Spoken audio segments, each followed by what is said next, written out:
Local 4 News starts now with a forewarned weather alert. You are looking live at Hart Plaza as we remain under that forewarned weather alert this Monday. And that's one of the spots where a lot of people gather to get some of the best views of tonight's fireworks. But be prepared because this extreme heat tracking for record territory. Good to have you with us here at noon, everybody. Let's get right out to meteorologist Ron Hilliard, who's live with a look at those conditions outside. And Ron, we know people like to get there early, get their spots for the fireworks, but they need to have a hydration plan for today. Jason, you're right. It is a day that a lot of people look forward to every single year. People are excited about the fireworks. They want to get the best spot in town, and for a lot of people, that is right in the center of the city, right in Hart Plaza. A lot of people coming out here. Some people have been out this morning since around 9 o'clock, and they want to get that spot. But it is one of the hottest days that we've seen in a very long time. We have not seen this kind of heat since last year. We had some hot days back then. Today, we are going to see some heat indices that are going to be in excess of 100.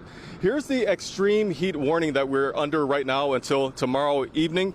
We also have the heat advisory for the rest of Southeast Michigan going until also the same time tomorrow evening. Now, we're going to be seeing these concerns continuing all across Southeast Michigan with temps that are going to be as high as nearly 100 degrees. And then we're going to have also these heat index values that are going to be surpassing 100. So for anybody that's going to be outside for any extended period of time, you want to make sure that you are taking precautions, that you are staying hydrated, limiting your time outdoors if you can. That won't be the case for some people out here in downtown Detroit. Right now, we're around 90 degrees all across Southeast Michigan, including right here in downtown Detroit. But look at these heat index values.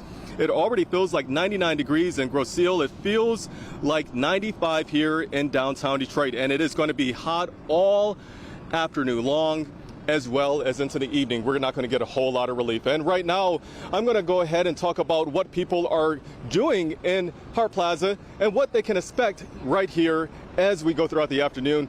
I'm joined by Parade Company CEO and President Tony Michaels. What are people looking forward to today? What is really the centerpiece that people are so excited about? I know what it is, if you can tell people maybe that are not familiar. It's amazing, 67-year tradition in our city, the Ford Fireworks, biggest show in America, and we've jammed more fireworks into that 24 minutes tonight than people have ever seen before. We're just so proud to be able to do this. And I'm working with the Detroit Police Department, Chief Bettison, and the mayor, and everybody. It's a collaboration like none other, and we're just so proud at the Parade Company. All right, now people are going to be out here trying to stay cool. Do you have any tips for people to just, stay safe? Hydrate, find some shade, but don't let this keep you home. Come out here, take it in. It's going to be unbelievable. The sun will lose some of its bite around 8:30. Am I a good weather person? Yes, yeah. Right, yeah. And at showtime, we're going to be great. So take it in, enjoy it, and if you can't, watch it on WDIV. You heard it from Tony Michaels himself. And then if we could have Detroit Police Chief Todd Bettison. Chief, for some people, they're thinking about security. There's going to be a lot of people down here. We know it every year. One of the largest events that we have here in Southeast Michigan. What is the police department doing to keep people secure and safe on this day? I have the whole department working, so no officer has an off day, and so we're going to be here, I'm going to be here, and we have partners as well. So we got the Michigan State Police. We have our federal partners. I have officers that you will see everywhere doing traffic. They're going to do crowd control, and we're good at that. We just had the NFL draft, no incidents, and we don't expect any incidents here tonight. And so I ask everybody to pack their patience, but it's going to be a wonderful event. And I have officers that you can't see. We also have a curfew in effect for individuals that are under the age of 17.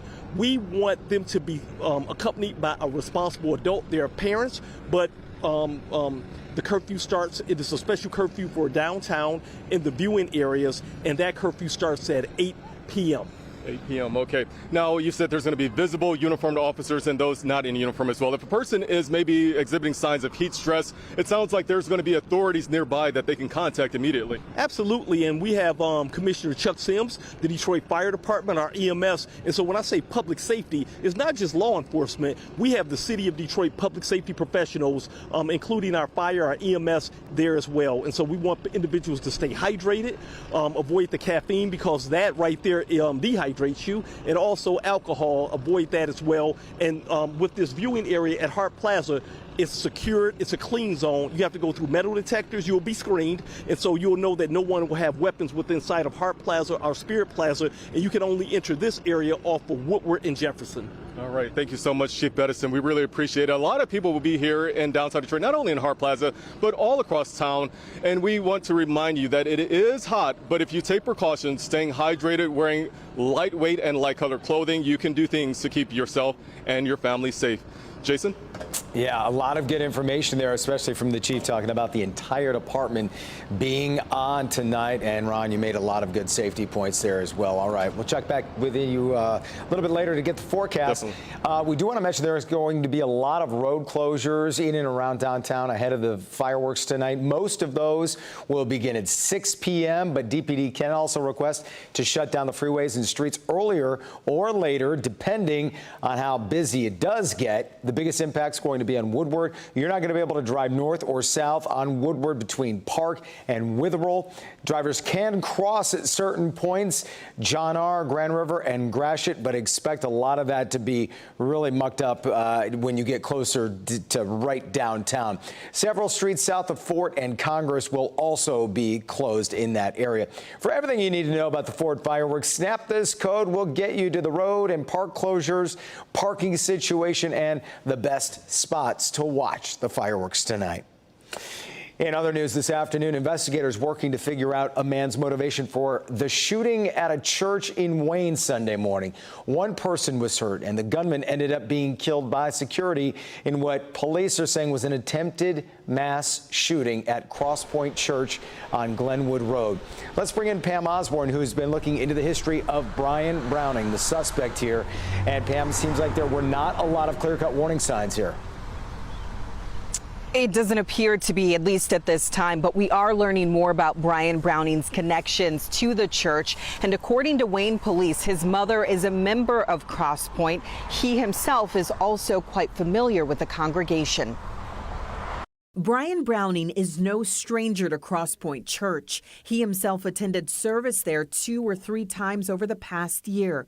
We took a look at his Facebook page, and just last month, on May 27th, he posted a picture of himself in front of the church and tagged the church. He quoted 2 pieces of scripture in that post. At this hour, investigators say Browning's motives are still unknown. The 31-year-old Romulus man has no criminal history. Police believe he was suffering from a mental health crisis when he showed up Sunday just before noon. Investigators say he was driving recklessly when he got out of his vehicle. He was wearing a tactical vest, was armed with an AR-15 style rifle and a handgun. Police say he had more than a dozen fully loaded magazines and hundreds of rounds of ammunition. Browning reportedly opened fire as he approached the church, shooting at security guards and a parishioner who struck him with their vehicle in an effort to stop him. One guard was shot in the leg, and investigators say at least 2 staff members shot Browning, killing him.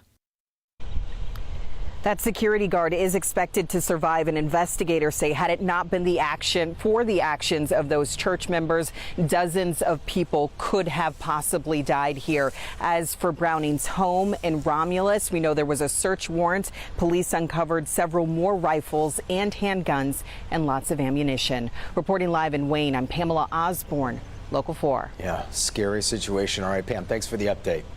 Happening right now, a hearing for a man accused of murdering well-known Detroit doctor Devon Hoover, who was found dead inside his home in April of 2023. Dr. Hoover found wrapped in a carpet in the attic of his house. Desmond Burks is the one charged with first-degree murder, felony murder, and larceny and more. The first witness today was a Detroit police officer who responded to the scene and decided to do a welfare check after seeing a car blocking the driveway and noticing blood inside. The defendant's mother is now testifying. We are updating that testimony live at clickondetroit.com. We'll have much more ahead on our newscasts throughout the day. Israel today hitting more Iranian government targets in Tehran in the wake of the massive U.S. strikes on Iran's nuclear facilities, dubbed Operation Midnight Hammer. U.S. forces in the Middle East bracing for Iran's response now. NBC's Keir Simmons reports from Iraq. Hey there, good day to you. We are, again, just a short distance away from that U.S. base here in Erbil, where they are, like so many bases across the region, on high alert. This one of the closest installations, U.S. installations to the Iranians, likely to be a target depending on what Iran decides to do. There have been drones go down in this region just in recent days. Meanwhile, across the Middle East, airlines cancelling some routes into the Gulf. And in Qatar, we're told that staff there at the base, the U.S. base there, have been told to shelter in place this morning out of an abundance of caution. Meanwhile, inside Iran, about 2 hours from here, the border, the question today is, where is that highly enriched uranium that Iran had? Is it still in the hands of the Iranians? How do they ensure it doesn't fall into the wrong hands? Meanwhile, on the question of regime change, news today that Israel targeted a notorious prison inside Iran, blew the doors off. The Iranians say no prisoners escaped, but it does indicate that Israel is still interested in trying to foment change inside the country. Keir Simmons, NBC News, Erbil, Iraq. All right, Keir, in the aftermath of those strikes on Iran, oil prices are up now more than 3%, moving oil to $76 a barrel. That's the highest oil trade price since January. And gas prices are jumping, too. The average for a gallon in Michigan, now $3.29. That's 20 cents higher than a week ago. Prices in Metro Detroit even higher, $3.30 a gallon. Still lower than they were 1 year ago, if you're looking for a silver lining.